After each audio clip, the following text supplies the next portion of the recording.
Hello, everyone. Happy Saturday. Welcome to the September 12th episode of PubTalk Live, the live publishing talk show airing the second and fourth Saturday of every month at 9 p.m. Eastern. I am your host, Sarah Nicolas. I'm a young adult author, a board member and agent liaison for Pitch Wars, and a library event planner. You can subscribe to reminders via email by clicking on the link in the description down there so that you don't miss a show.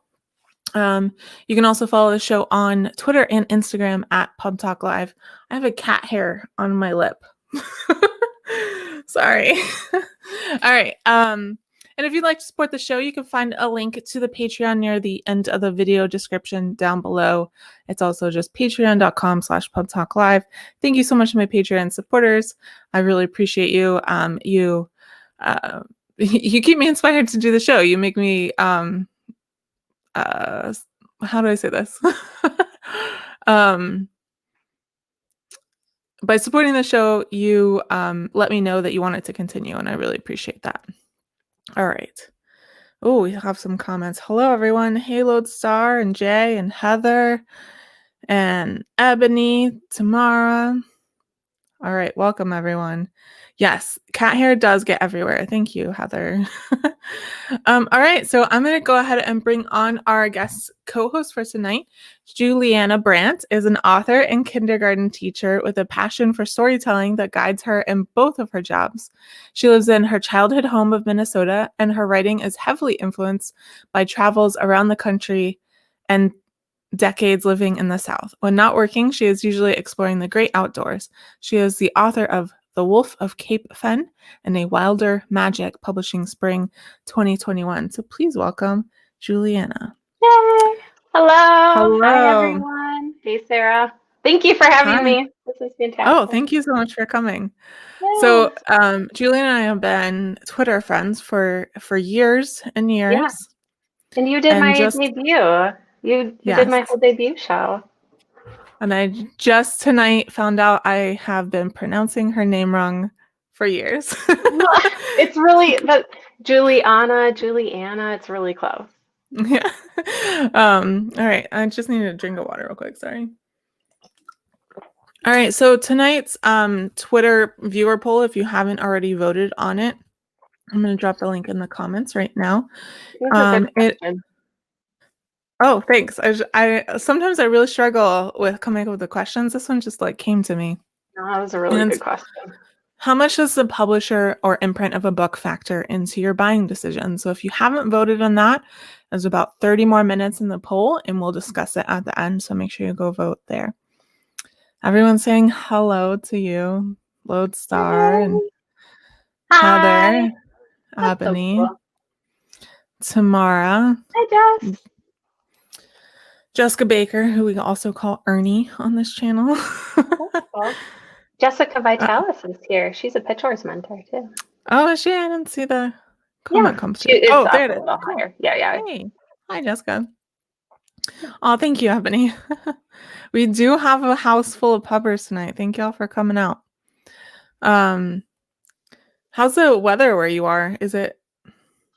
It's been really nice. It got a little bit cooler. It was nice, and it was pretty hot, but we've had a little cooler weather, which is kind of good. Nothing spectacular, which when you look across the country and the smoke and the wildfires, it's that's such a huge contrast to here, which is, I'm in Minnesota, so yeah. Yeah, it's still Minnesota super weather. Hot here. So yeah, I'm living vicariously through everyone else.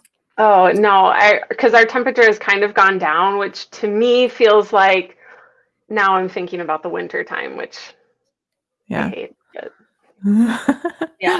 For anyone who doesn't know, I lived in the South for a decade, and so last winter was my first real winter again, which caused some panic on my part because I've totally forgotten how to drive in the winter. I hate shoveling the driveway. It's terrible. So yeah, I had never lived anywhere where it snowed until my first full-time job out of college. And my roommate was from North Dakota.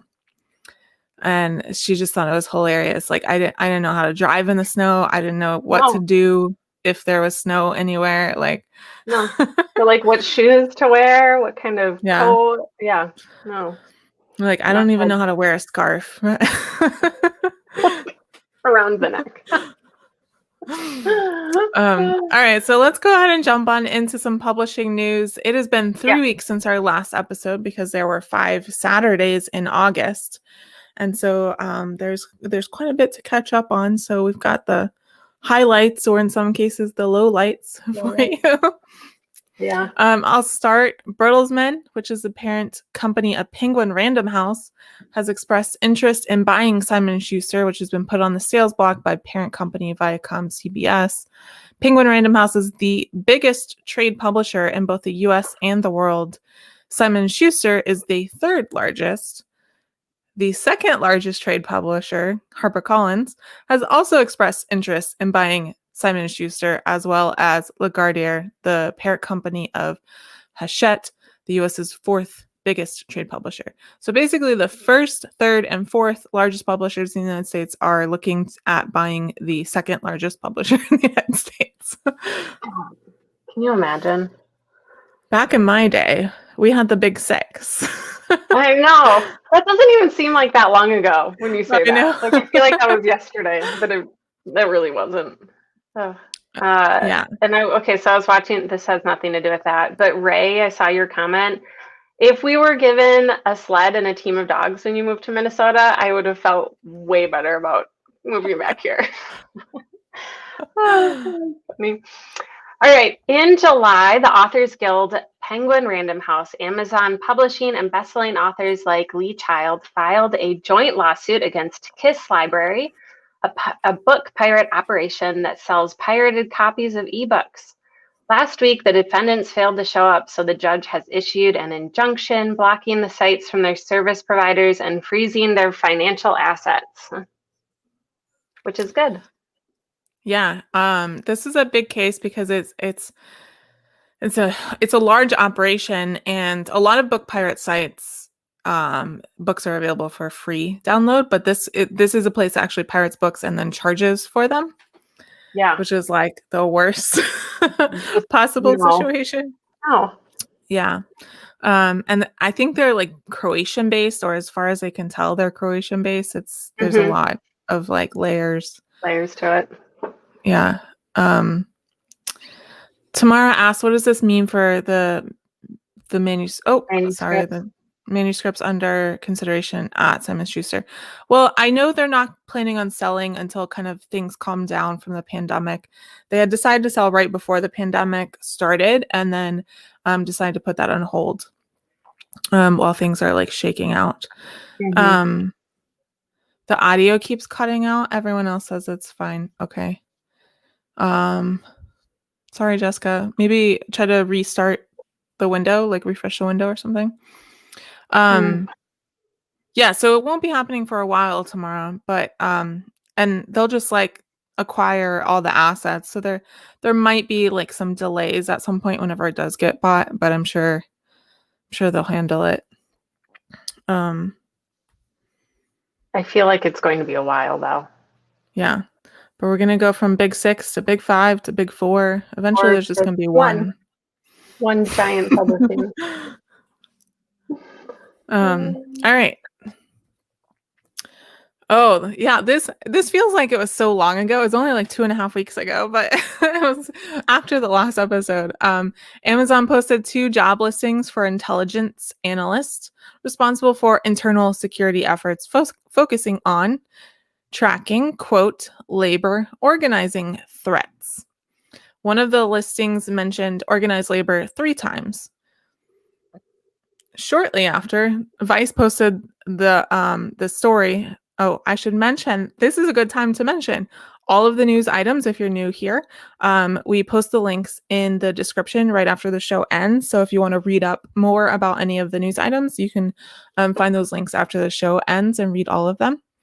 And so after Vice posted this article, it's going to be listed in the comments. On September 1st, Amazon deleted the job listings and said the description was made in error. That's funny. So they erroneously listed organized labor 3 times as a threat in a job listing accidentally. But totally an accident. Yeah. This is, I mean, like, we talk about Amazon a lot, and Amazon is like that. It's it's a big, it's, it's where most of the book sales happen in the industry, but it's also, it does a lot of things that are harmful to the industry. Yeah. And harmful to authors and yeah, and their employees. Like, you're literally hiring 2 full-time people to like make sure your employees don't unionize. Which kind of makes sense for them. Like, that sounds like what they do. It sounds exactly like what they do. Yeah. That's true. Have you read Rob Hart's The Warehouse? I haven't. So it's Amazon, basically. It's not called Amazon, it's called The Cloud. And it's kind of like this financial apocalypse future, where they've basically become the only retailer, the only manufacturer, the only employer, basically. Yeah. In the entire country. That's a And it's, fantastic concept. yeah, it's really good, and it's really terrifying. Well, because it feels very realistic. Yeah. And the big turning point in cloud as a company was they started delivering via drones. And Amazon literally 2 weeks ago just got like clearance to start doing some drone deliveries. Seriously? Yeah. I had not heard that. Yeah. So like, I tweeted at Rob, I was like, oh my gosh, you're psychic. Have you heard this? I love that, like, that intersection of like reality and sci-fi fantasy concepts of this is a book, but also I can totally see it being real, and then it is real. Yeah. And there's, in the book, it's 2 main characters, and so I was just kind of like looking at that. Okay. I was looking at the comments. There's 2 main characters, and it, like, the mistreatment of employees is definitely like a big thread throughout the book. There's a side character who basically had like a traumatic accident working in the warehouse, and can't leave because she needs healthcare, and it's like the only place she can get healthcare. And which is also completely realistic. That's Anyway, this was scary. They deleted the job listing, said they made them an error, but like, come on, like, how many times are job listings at Amazon reviewed by their HR department before they go live? Yeah. I wonder how long it took them to delete when people started complaining, I'm sure. Yeah. Okay. The next one is Audible rolled out a cheaper subscription service that provides unlimited access to its exclusive content for $7.95 a month. Most of the content developed by Audible. This plan, called Audible Plus, doesn't include a credit or access to titles produced by publishers like their old service, which is now called Audible Premium Plus. I had not heard that. The Publishers Weekly, when they sent this out in the daily email, they were a little snarky about it, because they're like, oh, Audible has this new program called Audible Plus, and it does less than the previous Audible subscription. But it has the word plus, so then it sounds really good. Yeah. Jay said, I have feelings about this Audible change. I, as many long-term listeners of the show will know, that I am a fan of Libro FM, and I recommend it as that's what I alternative. use too. Fantastic. It supports indie bookstores too with every purchase. So go check out Libro FM. Yeah, and don't they have like a good incentive for when you switch over? I think you get $3 or something, or it's if you're switching from Audible, they'll give you like $3 for the price of one when you start. Yeah, which is awesome. And it's got everything Audible does except for any Audible exclusives. Yeah. But I will say, I listen to a lot of like self-publish podcasts, and they're excited about this, especially the ones that are exclusive to Amazon, because It's like their Kindle Unlimited, but for exclusive Audible. Yeah. And so they're thinking this is gonna, because they like a lot of self-published authors make a lot of money via Kindle Unlimited. So they're looking forward. They're thinking this is going to be a boon for them. So yeah, and I would bet for authors who are published by Amazon too. That's probably a really good deal for them. All right. Is it me now? Yeah. I think you're the last. This is why I write the names down, because I forget. All right. So this is actually, I think, our last piece of news. Yeah. Let me make sure. Yeah. Okay, cool. Our last piece of news for today. What was it called? What was what called? The Plus, the Audible Premium Plus. Audible Plus versus Audible Premium Plus. Yeah. Yeah. Or Libro FM. Was she asking about Libro FM? I don't know. I'm just tomorrow. Yeah. Ebony says I use Libby. Yeah, that's a library. So you can check out audiobooks via your library on Libby. I use that as well. All right. The National Book Foundation will award Walter Mosley the 2020 Medal for Distinguished Contribution to American Letters, which is their Lifetime Achievement Award. Previous winners include Judy Blume, Stephen King, Ursula K. Le Guin, Toni Morrison, and more. And they're going to be doing a virtual ceremony this year. And he's going to be awarded the award by Edwidge Danticat, who is a Miami. She lives in Miami author. That's cool. Yeah, so that was some good news. I try to end on some positive news because I feel like sometimes we don't get enough of it. Yeah. And Walter Mosley is also one of the co-founders of Crime Writers of Color, along with Kelly Garrett, who is a friend of ours. And yes, she's awesome. Laura just got in. What did Audible do? Laura, I'll drop the links in the description afterwards, and you can see that. But yeah, we talked a lot about Amazon today. All right, so we're going to bring on the special guest a little bit early today because we got through that news pretty quickly. Erin Entrada Kelly received the 2018 Newbery Medal for Hello Universe and the 2017 APALA Award for The Land of Forgotten Girls, among other honors. Her latest book, We Dream of Space, received 6 starred reviews. All of her books are Junior Library Guild selections, and all have appeared in numerous best of lists. She teaches at Hamline University and lives in Delaware. Welcome to the show. Oh, I gotta change the layout. Erin, there we go. That looks better. Yay! Hi. Hello. How are you? I just have to say it again. Your haircut is so cute. I love your bangs. Thank you. I love my bangs. Because I feel like I don't like my forehead. You know, we all have that thing that we don't like. And so I feel like the bangs, are doing some good things. They're super cute. Thank you.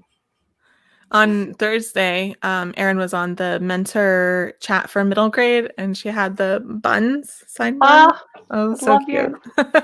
Your mini, were they your Minnie Mouse buns, or were they? Well, no, I did the little low buns this time. Yeah. But sometimes I do the high buns, but those are a little more high maintenance. So, because the pieces fall.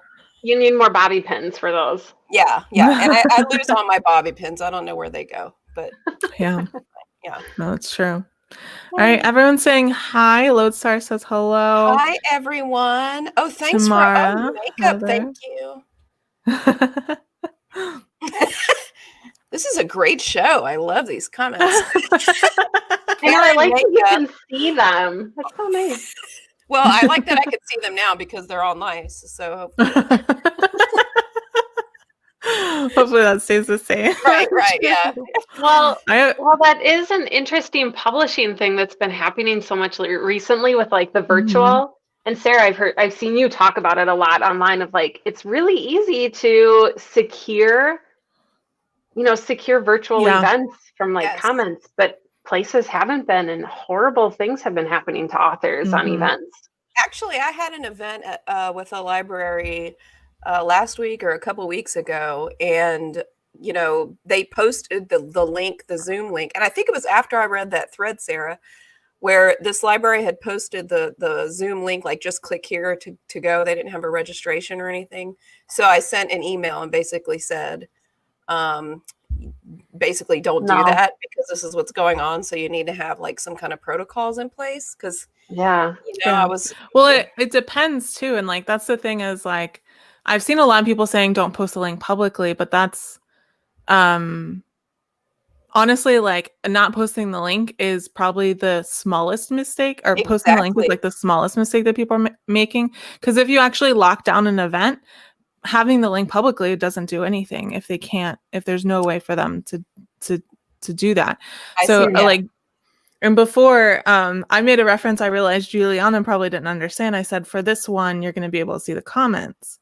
And that's because for the mentor chats, I've been turning it off so the mentors can't see the comments. And so that's just in case if any trolls come in and they start making, comments, the mentors won't be distracted by them. And we also have someone assigned for every chat as the moderator. And so if someone does make any comments, the moderator can block them too. That's smart and sad. Like it's very sad. Yeah. Sad. So far we haven't had any issues, but it's like, we might as well. I mean, like, I'd rather have someone, prepared to do that just in case. Well, Pitch Wars has had enough problems with trolls, like on Twitter, before too, that like it makes sense to just be cautious about it. Yeah. But I am, by the way, very happy to talk to people. I've made this offer several times. If you're new to online events, I would be happy to talk to you to kind of coach you in making your events a safer space for your guests. And several people have taken me up on it. I've talked to several people about it. Good. I'm glad. And the first answer is always like, don't use Zoom if you can help it. Some people can't help it because that's what their corporation has decided they're using, but if you can use anything besides Zoom. Yeah. Can I start our interview? Yeah, go for it. Can I not smoothly? That was not a smooth segue to the interview. I've just been really. Can I start asking Erin questions? Can I ask Erin questions? Only if they're about my bangs. Do you cut your own hair? I do cut my own bangs, but not my hair. That would be a nightmare. But you do trim it? Yeah. I mean, I have to, because that's just too much. Yeah. I bet it's like a fine line of like the length. Yeah, it's tricky. It's tricky. Mm-hmm. Yeah. Well, Erin, I love your writing. The first book I read of yours, The Land of Forgotten Girls, I just remember like closing the book and being like, well, that changed my life. Or like that changed my conceptions of like what middle grade writing could be. And like the other week, I think I told Sarah I was like super sick like a month ago of like not COVID, I would say, of like in bed for days. And I listened to some of your audiobooks, and it was like just such a nice thing to listen to your writing. So I'm really excited. Yeah, I've been really excited about interviewing you. But my first question, I'm always really interested because I know authors, like parts of ourselves really get woven into our writing, whether it's like stuff from our past or stuff from our present that we're experiencing. But I'm curious, what parts of yourself really kind of get added into your writing? If there's something consistent, or if every book is a little bit different? What a great question. So, not surprisingly, every book is a little bit different. But one thing that I feel like is common across all of my books is that my books tend to be anchored by characters who are kind of lonely, very lonely, introspective, young people, and kids who don't know that they even have a voice, much less how to use it. Kids who are unsure about their place in the world, kids who feel othered for whatever reason. So even though each book is different, or I hope is very different from each other, I feel like Yeah. that's a common thread, and that's very much because that's the kid I was. So I'm always thinking about, every time I start a book or write a book, I'm always thinking about not necessarily me as a kid, but a kid who was like me, who is sad and sometimes doesn't know why, or who is sad a lot, who is lonely, who talks to themselves sometimes, because they feel like they don't have anyone to talk to. I always think about those kids when I'm writing, because that's the kind of kid I was. And I feel like that's kind of a common thread. Yeah, that's beautiful. And I think that's like every middle grader, no matter what kind of kid they are, feels like that too. Of like Yes. they're just them and nobody really truly understands who they are. So that's a really powerful middle grade theme. But I can definitely see that, because I think in the books that I've read of yours, you always have some kind of not a message, but like of kids learning how to make friendships or figuring out how to make friendships. But in really interesting ways of like you go first, of like having the relationship is online that they're meeting, or kids who are meeting like in person. So I really like those friendship themes that you have of kids figuring out how to not be so lonely. Thank you. And I feel like part of one thing that's really important to me too is, sometimes I get emails from parents or educators who, usually parents, who are they don't like, or they want to ask me, why didn't the kids go just talk to an adult or talk to someone about their problems, or why why didn't they go to their mom or their dad, or whatever it may Those are be. people who don't remember what it's like. I know, or Right? people Yeah. who had adults like that, and many Yeah. young people do not, and some young people do, but they still, we forget that kids don't want to burden, even if they have a great relationship with their Mhm. parents, they don't want to be a burden to their parents. They don't want to have to, and they don't want to admit what they're going through, and sometimes they don't even understand what they're going through. And my Yeah. thing is, I want to show kids that this is how you navigate an imperfect world that is not ideal. In an ideal, perfect world, every kid would have a family that is loving and encouraging, and every kid would have a friend who is supportive, and every kid would feel seen every day of their lives. But that is not the world Mhm. we live in. So my goal when I write books is to say, okay, our world sucks in a lot of ways, and here's how these characters made it, and you can too. If you see yourself in these characters, then you'll be able to say, okay, I can too. That is Yeah. such a good answer. Oh, thank you. Plus, if they just went to the parent, it would be a kind of boring book, right? It would be very boring. Yes, I tell students sometimes, depending on what age group they're in, like the Goonies. Like, imagine if the parents went on that journey with those kids. That would be the worst movie That'd ever. be such a bummer. Like, it would be horrible. Yeah. Oh, that's gosh. And the next question. Yep. It's because I started sneaking in more questions beforehand. So I'm also super curious what the leap from writing contemporary to fantasy was. And I don't know if because you did Lamania of the Distant Sea. Hopefully, I'm saying that right. Yes. I don't know if you have written other fantasy books, but if that was really challenging, or if you'd really been thinking about that for a long time. I know in some of your books, like The Land of Forgotten Girls, you do have some fantastical elements, like with the girl's sister, or the ghosts.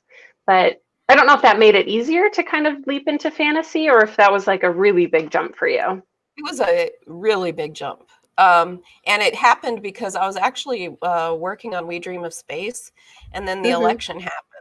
And like a lot of writers, the election threw, not just writers, but creatives in general, well, people, kind of just threw everything for a loop, and everything was twisted, and everything felt askew, and I no longer felt connected to We Dream of Space, that manuscript at that time, because my mind was so focused on so many other things. And one of the great things about writing fantasy is that it allows us to examine the questions that we have and the pain that we have and the thoughts that we have. It allows us to examine it in a really different way, because we're not shackled by real world expectations. So we can elevate the problems that we're struggling with and like take them apart, you know, because so like in Lalani of the Distant Sea, it's a extremely patriarchal society that they live in. It's a closed community. It's very, you know, gender stereotypes and all that kind of things. So things that were part of the dialogue, one part of a lot of dialogue was happening. And so I just really wanted the opportunity to work through all my feelings and anger and confusion and all that stuff. So I put We Dream of Space aside and I started writing Lalani of the Distant Sea. And it was also important for me with that book. I really wanted to show ordinary people doing extraordinary things and just kind of like celebrate the fact that since the beginning of forever, it has been normal, ordinary people who have actually changed people's lives. It hasn't been politicians. It hasn't been world leaders. They only respond to what we demand of them. So I really wanted to show a fantasy where, you know, ordinary people basically ignite a movement. That was my goal. So, and it was a huge change though from a craft perspective, because obviously with fantasy, you have all this world building. Yeah. And so my editor, she's like, okay, you know, you have to know everything about this world more than anyone. I mean, obviously you have to be the expert in this world. So if I ask you a question, you should know what the answer is. And I was like, oh, I know this world. You know, like I did like a 12,000 word story Bible and all this stuff. So she asked me, and this is like kind of embarrassing because it seems like an obvious one now, but she says, so how do they use money in this society? And I was just like, I wanted to give that monologue that Lloyd Dobler gives and say anything. They don't sell anything. They don't buy anything. You know, I didn't know the answer. And it is such a basic answer for writing fantasy, is knowing how the commerce works, because that informs everything about how a society operates. And the fact that I didn't know that, she's like, okay, well, you know, you need to go back and like figure that out. Add the economy in. So it was a lot. It's okay. I'm doing copy edits right now, and I realize that I like have multiple last names, and I'm apparently terrible at names. And one of my friends was like, you know, there are people who write like pages and pages and pages of backstory on characters, and you don't even give characters last names. So like, that's awful. Anyway. I read a book for an edit recently that had 4 like one scene characters named Jack, 4 different people named Jack. I was like, is that their filler name? When the second one appeared, I was like, oh, is this the same Jack? And then I was like, oh, no. A different one. That actually happened to me with a short story once, because I have like, sometimes I have filler names if I haven't figured it out yet completely. And Baker is like my filler last name. I don't know why. So if I don't know their last name yet, it'll be Baker. And then one time, this wasn't even caught in edits, I had a short story that was published where like everyone's last name was Baker. They were not related. They had totally like, and someone was like, how come everyone's named Baker? Are they like related? It's really small town. Really? No, that was a running joke that I put in on purpose. It's too deep for me to explain to you. That's what I should say. It's a writer thing, and I wouldn't understand. It's complicated. Erin, you kind of gave me an epiphany, because I stalled on the book that I was writing in 2016. For me, it started with Pulse, though. It was like Pulse, and then the election a couple of months later. And I should have just written something else. I don't know why I didn't. I was like, I can't write this book right now, and then I just didn't write for like a year. So, man. Sometimes you can't write though for a long time. That's true. Yeah. Maybe I could have. I don't know. I didn't try. Man, sometimes past Sarah isn't very smart. It's always in retrospect, though. You know better. Yeah. Next time. Yeah. Well, I hope Erin, there's that no is next time. looking back at Leilani, because like I didn't think about the correlation to the election at all, but like hearing that, that is so obvious of how that would have been like your way to process. And honestly, for readers, like for young kids to be able to process those same like gender norms in the society, that's just but it's interesting looking back and kind of looking at the book through that filter. Makes a lot of sense. And the thing is, like, to even normalize the conversation, because kids don't sit down and read because they want to like unpack toxic masculinity. You know what I mean? No. Few of us do like sit down with like an agenda, but even just normalizing and presenting it in a way where it's part of the fabric that makes them, so when they see something that's an antithesis to what they've read and seen in the media and in books, they're like, wait a minute, that's not right. Yeah. Yep. Completely. Ray pointed out that there's a baker in the chat right now. There is. There's a Jessica Baker. I see that. See, Yeah. Jessica, you see, you have a good last name, because that's my name that I put in. And then I have to do a search for Baker and replace it. That's funny. I did realize I'm doing like the 4th or 5th revision on the book that I wrote, that I finished early this year. And then I also have a work in progress. And I just realized that I named the love interest in my newest book the same name as the mom in the previous book. It happens, But right? After you get a few books in, yeah. yeah.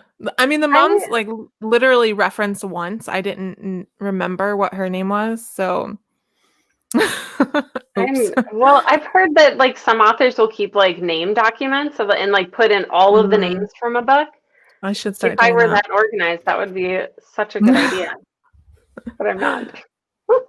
All right, so we have a question from Patreon supporter Jay Lynn. If you support my Patreon at $5 or more a month, you get to submit questions ahead of time for our guests. Awesome. And so she submitted this question: what tips do you have for writing middle grade? I'm a young adult writer who recently discovered my love for middle grade books, but haven't yet made that transition. Yay! Middle grade. Yay. So, of course, my first answer is to read a lot of middle grade, but it kind of sounds like maybe you're doing that already. One thing that I stress to students, especially who are writing middle grade, and this is true for YA, but I feel like voice is kind of everything with middle grade. I think in a way that's different than other audiences. So it's kind of a tricky balance, because we're presumably adults, at least chronologically in numbers, we're adults, but we have to bring like our adult knowledge into that middle grade voice, which can be a little tricky. But I think the way you get around that is reading a lot of middle grade and really understanding the interior life of young people. And so one thing that I like to do is I give a writing prompt whenever I teach writing for middle grade. And the goal for the writing prompt is to force writers to remember. I think this is where sometimes writers fall short. They don't actually remember what it feels like to be that age. So what I do is I give a writing prompt, and this is the writing prompt. I ask people to list 3 to 5 things that they believed to be true when they were 12 that they now know not to be true. And I have them do that for age usually 8, 12, and 16. And what happens when you do that is you realize some of the seemingly now, when we look back, ridiculous things, or things that we know not to be true. So for example, when I was 12, I believed that being pretty was the number one thing that I needed to be. And I also believed that the way I knew I was pretty is if boys told me I was pretty. Now, of course, I know that now that is a very problematic thing that I do not believe to be true. But at 12, it felt very true to me. So what you do is whenever you write those things down and you really look at them, it helps you to remember what it was like to be that age. And then you want to take all the emotion that's surrounding those things that you wrote down and use that to inform your own writing. And I feel like that's the answer, is using ourselves. No matter what you write, use yourself as the greatest emotional resource you can. you know, like take the feelings that you have and use that to inform your characters. They don't have to be you, of course, but the feelings, you know, feelings. Well, I always think that's what comes across the clearest in writing. Like you writing about lonely kids who think that they're, you know, the only person who's experiencing what they're experiencing. Like that's such a powerful feeling. Like I vividly remember that from my middle grade years too. Which of course now, like in retrospect, you're right. I know that that was not the truth at all, but I felt like it. And I think those emotions come across really clearly in middle grade, especially. Yeah. Well, I think that's like the common denominator, right? Like even if their situation isn't exactly the same, the emotions are and the feelings that it inspires. So, yeah. Yeah, and that's what books allow us to do, right? Like at any age, to safely experience our emotions and safely empathize and examine ourselves. And, you know, it's safe to do that in the pages of a book. You know, that's why we like Yeah. scary movies, scary books, because we can be terrified, but in a safe place, right? You know? Yeah. So, yeah. Lodestar had a question in the comments that was related, so I wanted to go ahead and bring that up. What's enough of a conflict in contemporary middle grade? I'm used to fantasy where everything is life or death. That's true. And I will tell you this, that conflict, it depends on what kind of book you're writing. For example, you know, maybe many of you have heard, you know, when you write a book, each chapter should have some kind of conflict or some kind of something going on. I like to say your book should always be asking a question that can only be answered by continuing to read the pages. So as far as what is enough conflict, to give you an example of the complete opposite of life or death, for We Dream of Space, my book that came out in May, I outline all my books. And literally the summary for the first chapter was Fitch. Fitch is one of the characters in the book. He loves to go to the arcade. It was Fitch loses a quarter at the arcade. That's literally the conflict in the first chapter. And that sounds like how can that be a conflict? And it's so good though. Oh, thank you. So I guess it's very tense. It depends. So for Fitch, the reason it's a conflict is because he has an explosive temper that he doesn't understand. So when he loses the quarter in the pinball machine, his reaction is, you know, rage. He has a lot of anger and he's trying to calm himself down. So obviously that's not life or death, losing a quarter at the arcade. So the key though, I think, is to have, and it depends again on what kind of book you're writing, but you have to think a lot about external conflict, but also internal conflict. And I find that whenever I read manuscripts, often the problem is that there's not enough conflict. And a lot of writers will start writing and then they'll get to like page 50 or 60 and they'll just say, I don't know what I should have happen next. I don't know what to write next. And a lot of times it's because there's not enough conflict, because we think of conflict as, like you said, life or death. But conflict is internal. It's like fear of rejection.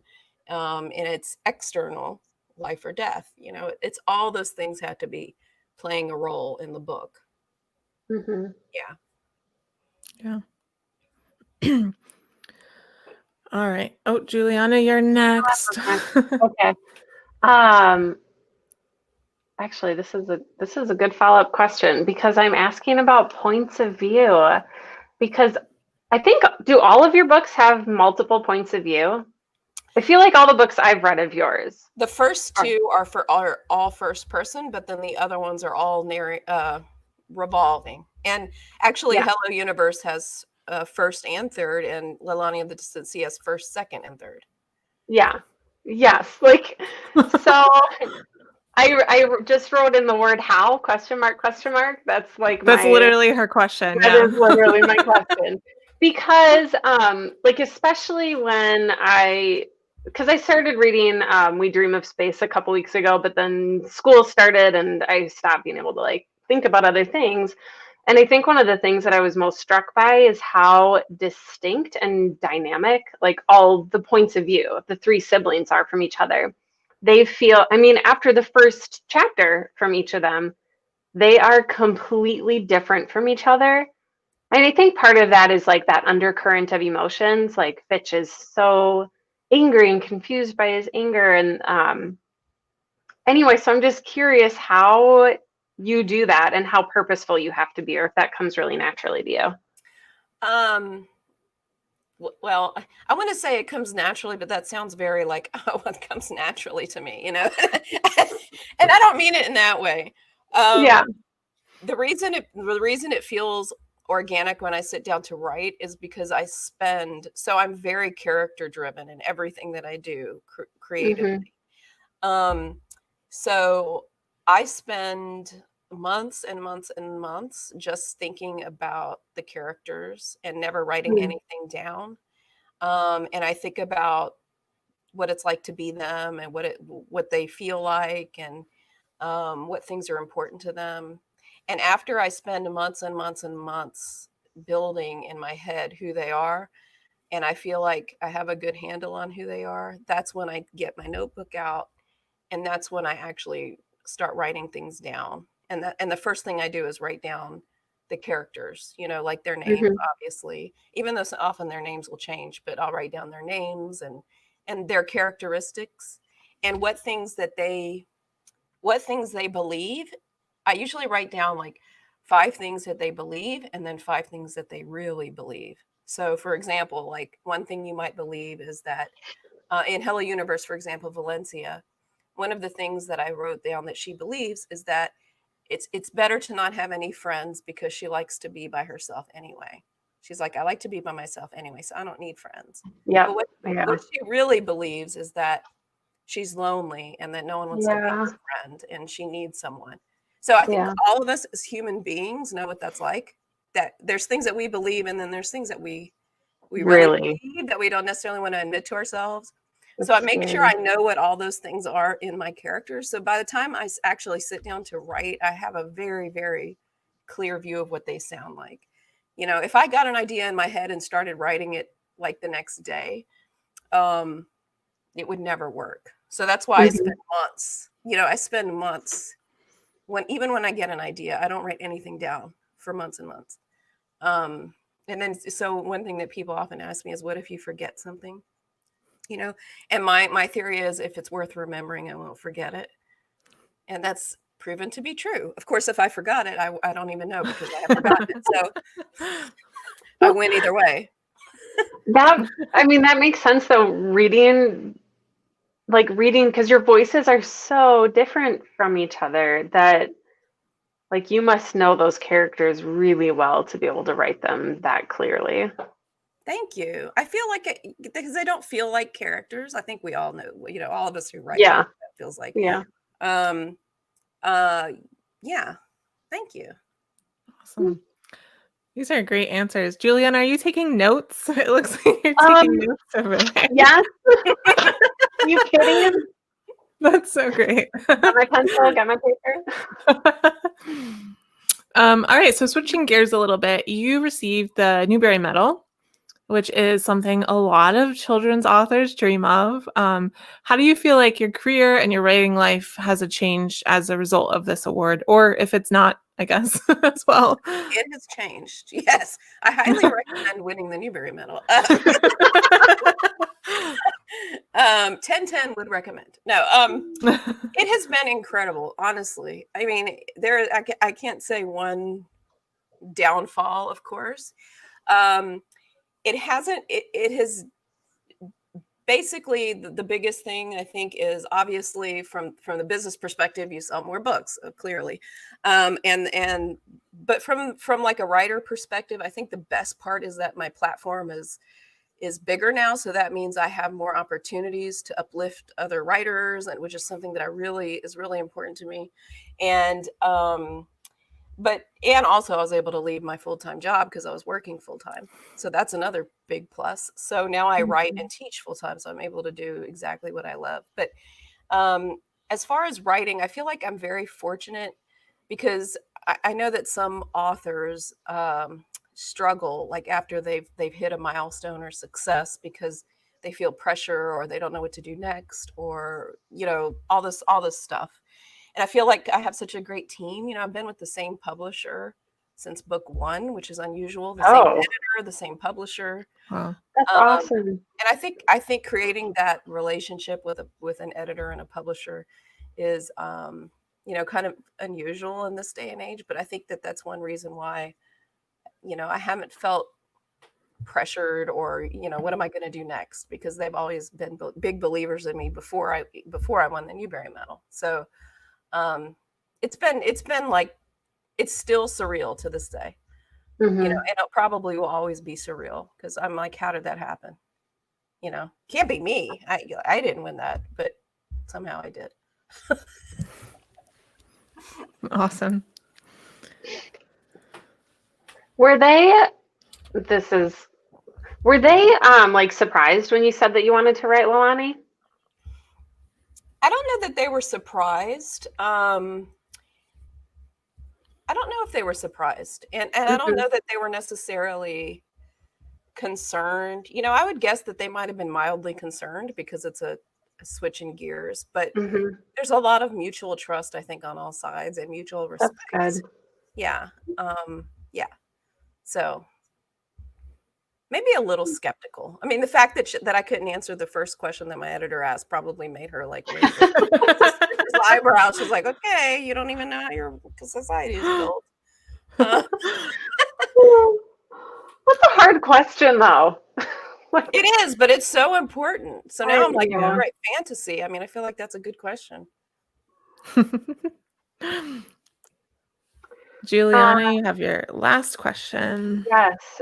So, well, you are, I mean, kind of similar to the other one because I know you teach a lot and you do like mentorship. I know you do pitch wars and you do mentorship, and I know you do some mentorship in other places, but I don't know, is there anything that you see writers doing a lot that you, I don't know, I don't want to say mistakes, but like, is there advice that you find yourself giving over and over again to writers that you could pass on to us? I don't know if it's not going to be anything earth shattering, because it's going to be things that we've all heard. Like a lot of the things I see are common things, like too much exposition and nothing is in scene and too much telling and enough showing and all that stuff. But ultimately, I feel like, number one, it always goes back to voice, especially if you're writing for young people, middle grade, YA. I think that's what a lot of my feedback will go back to that as well. Yeah. That makes sense. It's hard to master voice. It's really hard. All right, so this is a final question for you, Erin, and it's a question I ask every guest on the show. What is the most important book you've ever read and why?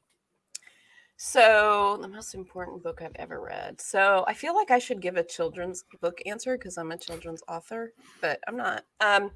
So you'd be surprised. Some of the answers to this question are like out of left field. I don't think this is too out of left field. Well, it is kind of. The People's History of the United States by Howard Zinn is probably the most important book I've ever read for a lot of reasons. So those of you who are older, not old, but older, will remember, like, when how you like would join these things like the Columbia Tape Club, or for me, it was Book of the Month Club. I'm still a member of the Book of the Month Club, but a long time ago, you could like choose your 6 books for $1 and you'd mail in your little stamps, Anyway, I'm getting to a point, I promise. One month, you're supposed to say, if you don't want the book, they'd send you a book automatically every month. And if you didn't want it, you were supposed to say, I don't want it. But of course, no one ever remembered. So then they'd send you this book and then you'd have to buy it. And one month they sent me People's History of the United States. And I did not read a lot of nonfiction then. And I was like, this tome, like, when am I going to read this academic smart book? I'm trying to read, Anyway, one day I sat down and I was like, I think I am going to look at this book. And I started reading it, and it literally just really changed my life, because it changed my life in how I viewed things and how, I viewed the things that I had been taught in school from a young age. And, I grew up in Louisiana, so I grew up in a very, conservative, nationalistic, like, yay America. I mean, still yay America, but But this book was more like, this is what the unions did. These are what ordinary people did, kind of going back to what I was talking about. Here's how these movements actually happened from the ground up. And so it changed my my viewpoint in a lot of different ways. And it also, though, ushered in a complete love and obsession for nonfiction. So I read a ton of nonfiction now, and most of it's history. And that kind of like started it. And, I never cared about history before, but that really launched me off. And look, Jessica, yes, Book of the Month Club still exists. Last month, you guys, I could not choose. So what they do is they send you choose, like, you can choose from like one of 6 picks or whatever. And they make these books are so well curated that they choose for you to pick from. Last month, I could not decide which book I wanted, and I got all of them. I was like, I want all of them. So I got 5 books in the mail through Book of the Month Club, and they send you a little cute bookmark and everything. I love Book of the, I have the app on my phone. You can like pick your book. I get so excited when it's time to pick my book. And it's books that some of them I've heard of, but other ones maybe not. So I just got Transcendent Kingdom, which I already finished, and it's amazing. Is it? Yes. I haven't read it yet. Look that up. Ebony always comments on the faces people make when I ask that question. She says it's always up to the left, up and to the left. Well, that's the thing, right? That's where you look when you're trying to remember something. And if you look the other way, supposedly that's where you look when you're trying to come up with a lie. Yeah. Yeah. I don't know how scientific that is, but that's what people say. I wouldn't know. I never tell a lie. As she looks the other way. Yeah. And my nose starts growing and it like hits the camera. All right, Erin, thank you so much for joining us tonight. This was a pleasure. This is probably the most craft focused episode we had since Rachel Hartman was on. That turned out to be very craft focused as well. Which is good because we have a lot of writers on here, right? So yeah, we do. Do you have a book that you want to tell people about? Anything you want to promote before you say goodbye? I didn't plan on anything. Oh, I will say this. I just got my 2 most anticipated YA books of the year: Surrender Your Sons and Grown by Surrender Your Sons by Adam Sass and Grown by Tiffany D. Jackson. I just got today. And I'm so excited to read both of them. So yeah. Cool. Well, thank you for I'm looking forward to Surrender Your Sons especially. Thank you for joining us. You can find Erin's website and social media information in the description if you want to go follow her on social media. And Julie and I have a couple more things to do before we say goodnight. So we're going to say goodbye to Erin, and I'll talk to you later. Erin. Bye, Erin. All right. That was great. That was so fun. I feel like I could ask her questions, hours. Well, she's doing the next video chat, so you could come and ask questions in the chat. Yes, I will. I'll ask craft questions that have nothing to do with pictures. Yeah. Well, writing always has to do with pictures, right? Yeah, it really does. That makes sense. Yeah. So it is time for audio book of the week, and Juliana actually has one. I always offer for my guest co-host to come up with one, and Julia has one. Juliana has one. I called you Julie. What is wrong with me? All right. I always say the name Julie if I like if I'm ordering pickup or something. I always say Julie, and every time I say it, I'm like, oh, I hate that so much. Yeah. But I still do it. Yeah. Go ahead. Okay, so I have heard that the audiobook for Sal and Gabby Break the Universe, I've heard that raved about on Twitter and from middle grade friends for the last year. And I finally listened to it again when I was sick the other day and couldn't keep my eyes open for anything to watch TV. So I was listening to audiobooks, and I finally got this one. It might be one of my favorite audiobooks. The narrator is just incredible. It doesn't sound like somebody reading. It's very natural and very conversational, and very, very funny. It's a hilarious book and just really good sci-fi world building and really clever, smart character, which I always love smart characters. So I'll read the little like snippet that I took over. So it's a brilliant sci-fi romp with Cuban influence that poses the question, what would you do if you had the power to reach through time and space and retrieve anything you want, including your mother, who's no longer living, in this universe anyway? So highly, highly suggest this one. It's super engaging, very funny. The narrator is on point for it. It's great. And everybody should listen to it. That's great. I haven't listened to that one, so I'll add that to the list. Yeah, it's fantastic. It has a similar title to another book, but then as soon as you said sci-fi, I was like, oh no, that's not the book. So I can't remember. I was like trying to look it up just now, but I ran out of time. Anyway, Victoria asked how fast I listen to audiobooks. The speed. I am not like Sarah. You listen to yours like fast, right?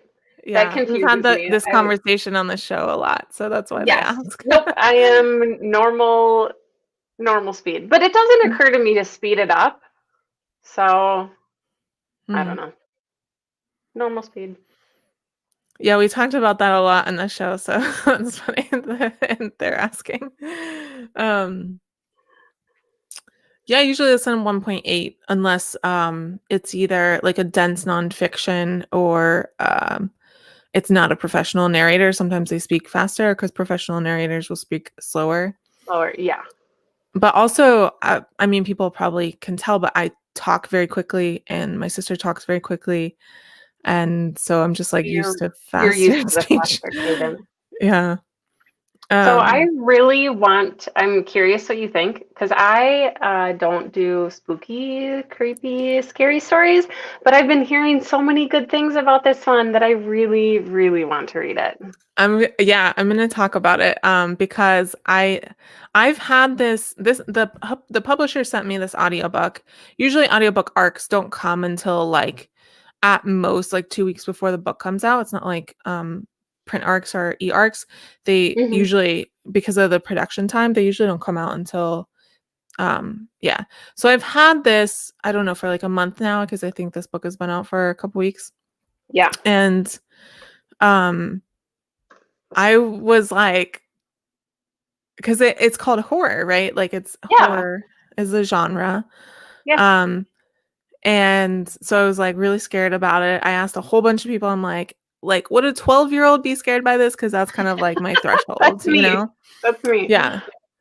And so I was fine, long story short. And like Zoraida had talked about this when she was on the show a month ago too, about this book. And I was like, and so I was like, okay, I'll listen to it, but like only in daylight. In the safety of daylight. Yeah, I get it. And so let me just read the description really quick. So it's Mexican Gothic by Silvia Moreno Garcia, and it's narrated by Frankie Corzo. And the short description is an isolated mansion, a chillingly charismatic aristocrat, and a brave socialite drawn to expose their treacherous secrets. Dun, dun, dun. Yes. So here's the thing, though. This is like the tagline from the publisher, in the official copy. If I had read this first, I would have read this book sooner, because what I saw was other people talking about it and other people talking about like how spooky it was and stuff. And it's creepy. But it's a Gothic. Like I don't know if you're familiar with like Gothic, genre.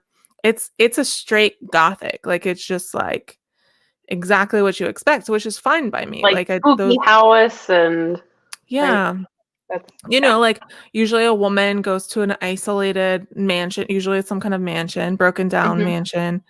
And then usually she gets gaslit at some point in the book, which happens here.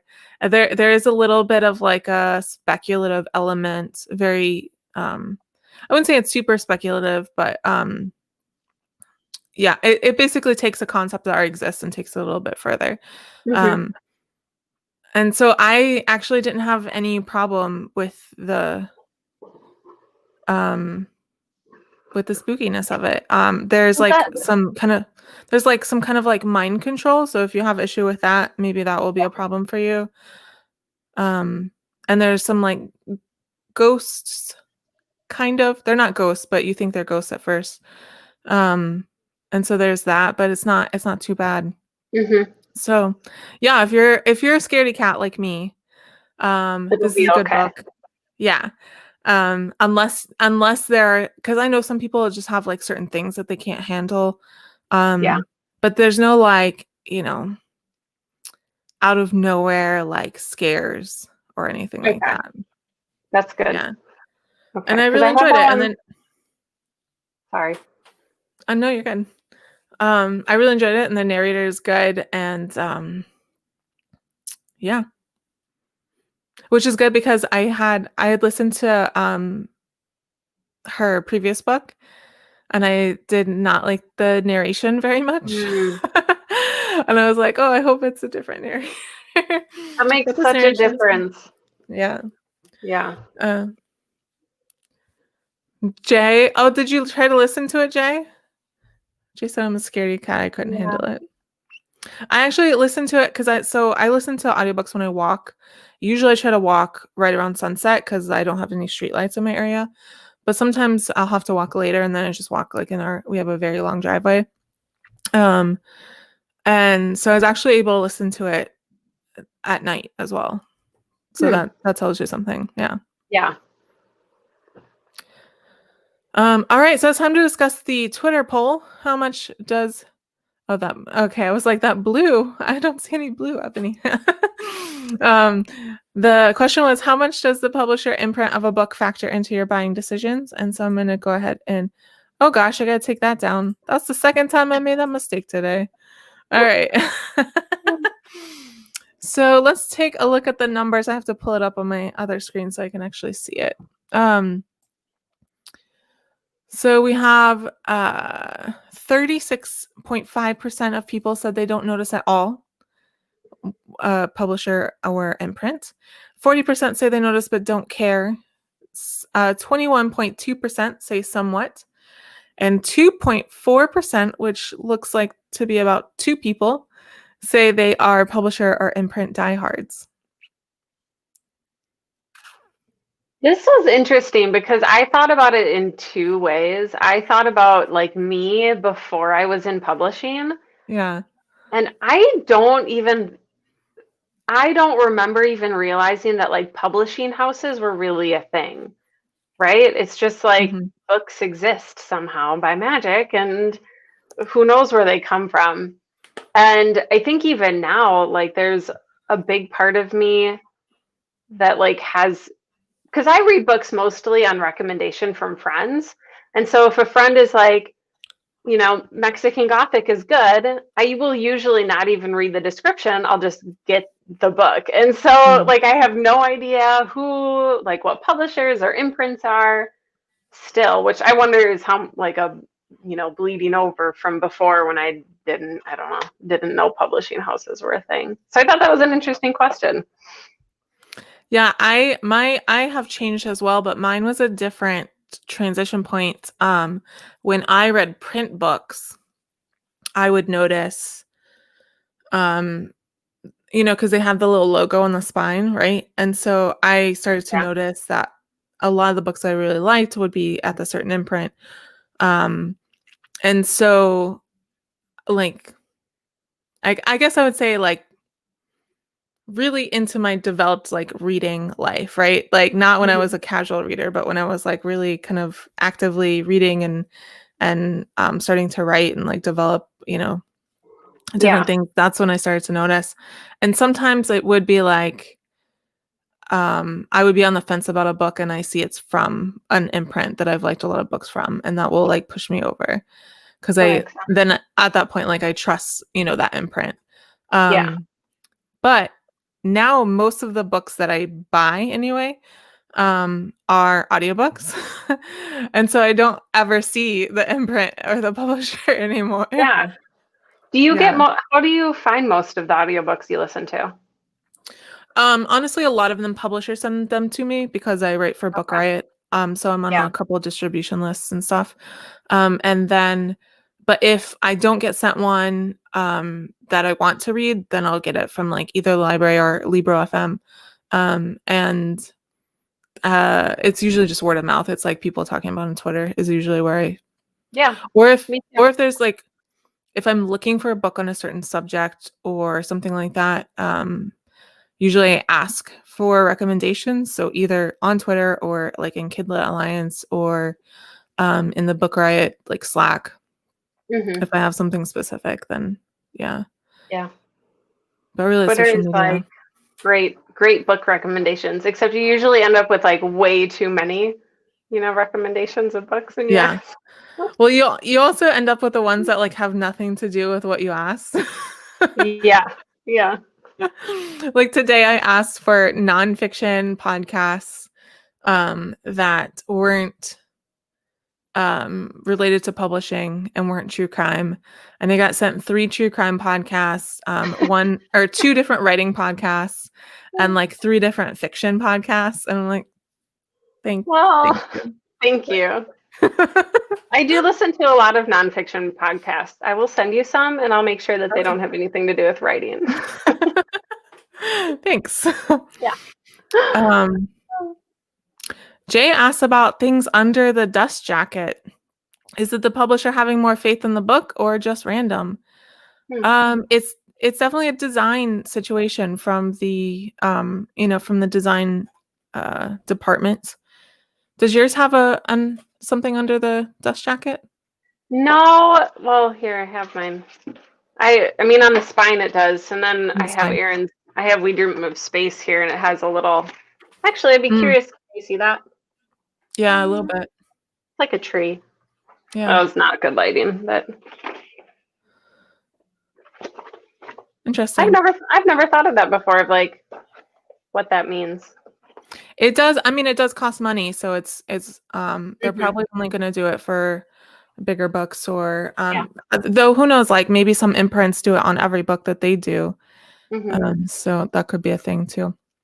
All right, we're running long, so I'm going to try to wrap this up. We went short on news, which is good because we ended up talking to Erin for a long time, which is great. I know, that was so good though. Yeah. All right, so we just have our book and reading quote of the week left. And it's just a feature that I do on the show because I like quotes, and that's it. Writing fiction is the act of weaving a series of lies to arrive at a greater truth. Khaled Hosseini. Beautiful. I know, isn't it? I love it because we joke about like writers being professional liars all the time, but yeah. But that's kind of what Erin was. Yeah, it's kind of what Erin was talking about too, of like that undercurrent of emotional truth that you can have. Like you're making up a complete story, but like there's still something true that you're writing about yourself in a book. Yep. All right. Well, that is all we had today. Juliana, do you want to tell people about your? Do you have your book to show off? Oh yeah, I do have my book. And my second book cover just released this last week, and it's super beautiful. It is. It's very nice. This is wait. Yeah. It's backwards. I don't know which way to turn it. Oh, there we go. That's my book. So this is my book that came out in April, and it's middle grade fantasy about a magical wolf and a curse and a witch and a sister who has to save her younger sister from both the wolf and the curse. And I love it. I'm biased, but I think it's a super beautiful story. And I wish I had a picture of my new cover, but like it's bright and beautiful, and everybody should go look at it because it's called A Wilder Magic, and it's on Goodreads now, so you can go look for it. Yeah, well, your website and your Twitter is in the description, so people can go there and find the new cover, and follow Juliana. And thank you so much for coming on the show, Juliana. Thank you for having me. This was it's really hard and confusing. I'm gonna be like practicing it tonight. I have heard that from people before, but it's okay. Well, Tamara, who's one of our regulars on the show, she told us, I don't even know how many times how to pronounce her name. Oh my God. Well, because it's like it's the first person that you meet that's named that. That's like the default, right? Yeah. Yeah. Well, and my name has only one N, which I think technically should be Juliana. Like if it had two N's, then more people I think would say Juliana. Yeah. So yeah. Yeah. All right. Well, thanks for coming on the show. Make sure you check out Juliana's website and Twitter down below. And yeah. And thank you, everybody. All right. Thank you all for joining us tonight. If you enjoyed the show, don't forget to like and subscribe right down there somewhere and tell your friends. That's how they find out about things like this. You can also subscribe via email via the link in the description, and the link for the Patreon is there as well. And I just got my annual charge for StreamYard. So thank you so much, my Patreon supporters, because that's how I afford the software and stuff like that. And you can find the social media for our guests in the description as well. Thank you so much for watching. We have coming up, there's a couple Pitch Wars mentor chats. They're scheduled on the channel already, so you can check those out. Wednesday write-ins at 8 p.m. as usual. They're going to continue. They're probably going to continue, honestly, through the end of the year because I think we're going to be working from home through the end of the year. So if you're a writer or you're revising, or even we have like bloggers who come and work on blog stuff, you can come to those. And then I have I have one agent chat live this year or this month, and that's going to be Jennifer March Soloway, who is the literary agent of Aiden Thomas, author of Cemetery Boys, which debuted on the New York Times bestseller list today. I don't know what's wrong with my words. I think that's everything. Thank you so much for watching. Hopefully we'll see you next time. In the meantime, stay safe, wash your hands, and wear a mask. And I'll see you around.